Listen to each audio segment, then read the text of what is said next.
উত্তম জিনিস, প্রিয় জিনিস, সম্মানিত জিনিস আর কিছুই নেই। দোয়াটা এত আমার আল্লাহর কাছে পছন্দনীয়। দোয়া করলে আমরা জীবনের জন্য দোয়া করি, কোন দোয়া বিফলে যায় না।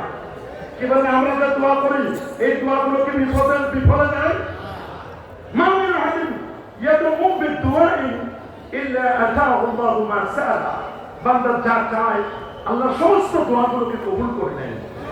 আও কাফারহু মিনাস সুই মাসলাহু, দোয়াটি তার কবুল হয়েছে, কিন্তু দোয়াটি কবুল হয়ে হয়তো এর উসিলায় আল্লাহ তাআলা তার জটিল কঠিন একটা আপদ বিপদ ছিল, ওই বিপদ থেকে আল্লাহ তাআলাকে সেভ করেছেন, আল্লাহ তাআলা তাকে নিরাপদ করেছেন। অথবা এমন হচ্ছে রাসূল আকরাম সাল্লাল্লাহু আলাইহি ওয়াসাল্লাম তিনি বলেছেন, অথবা এমন হচ্ছে সে যা দোয়া করেছে এই দোয়াটি আমি আল্লাহ রিজার্ভ রেখে দিয়েছি, এই দোয়াটা আমি আল্লাহ তাকে হাসরের ময়দানে দান করব। সুবহানাল্লাহ, আল্লাহু আকবার। রাসূল বলেন, লা ইয়ারুদুল কাযা ইল্লা দুআ ওয়া লা ইয়াজিদু ফিল উমরি ইল্লা আল-বার। দোয়ার মাধ্যমে মানুষের তাকদীর চেঞ্জ হয়ে যায়। যেটি তাকদীরে মুবরাম আর যেটি তাকদীরে মুআল্লাক, যেটি মুবরাম আনচেঞ্জেবল, এটা চেঞ্জ হয়, কিন্তু মুআল্লাক যেটি সেটি দোয়ার মাধ্যমে পরিবর্তন হতে পারে এবং মানুষের বয়স বৃদ্ধি পায় তার কল্যাণের মাধ্যমে, ভালো কাজের দ্বারা। এর তো কি, এত অল্প সময়ে বেশি আমল করতে পারে। সুবহানাল্লাহ বলেন, অল্প সময়ে বেশি আমল করা, অল্প সময়ে বেশি আমল করতে পারে। কি চাইবো আমরা? রাসূল আকরাম সাল্লাল্লাহু আলাইহি ওয়াসাল্লাম বলেন, সাল্লাল্লাহু কুল্লা শাই, তোমরা আল্লাহর কাছে সবকিছু চাও।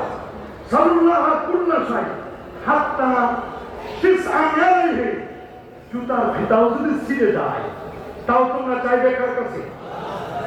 হাত্তাল মিলহা, লবণ ফুরে গেছে, নুন ফুরে গেছে, চাইবে আমরা কার কাছে? যারা মালিককে, আল্লাহ দিবেন, আল্লাহ দিবেন, আমরা চাইবো। রাসূল বলেছেন, দুআউ সিলাহুল মুমিন, দোয়া হলো মুমিনের ক্ষেপণাস্ত্র। সুবহানাল্লাহ বলেন না, দোয়া কি মুমিনের? দোয়া হলো মুমিনের ক্ষেপণাস্ত্র। একটা মিসাইল মারলে, একটা ক্ষেপণাস্ত্র মারলে এটা যেমন শত্রুর পক্ষে কাজ করে, দোয়াটাও সেম। এটা ক্ষেপণাস্ত্রের মতো, মিসাইলের মতো।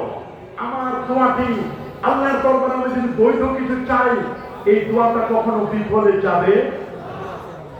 যারা আমাদের দেশে দোয়াকে স্বীকার করে না বা দোয়া বিশ্বাস করে না, খোঁজ নিয়ে দেখেন, এরা নির্বাচনের আগে কেউ যায় শাহজালালের মাজারে, কেউ যায় খান জাহানের মাজারে, আর কেউ আছে সাসিনা দরবারে, এইরকম ওলি আল্লাহর মাজারে যায়।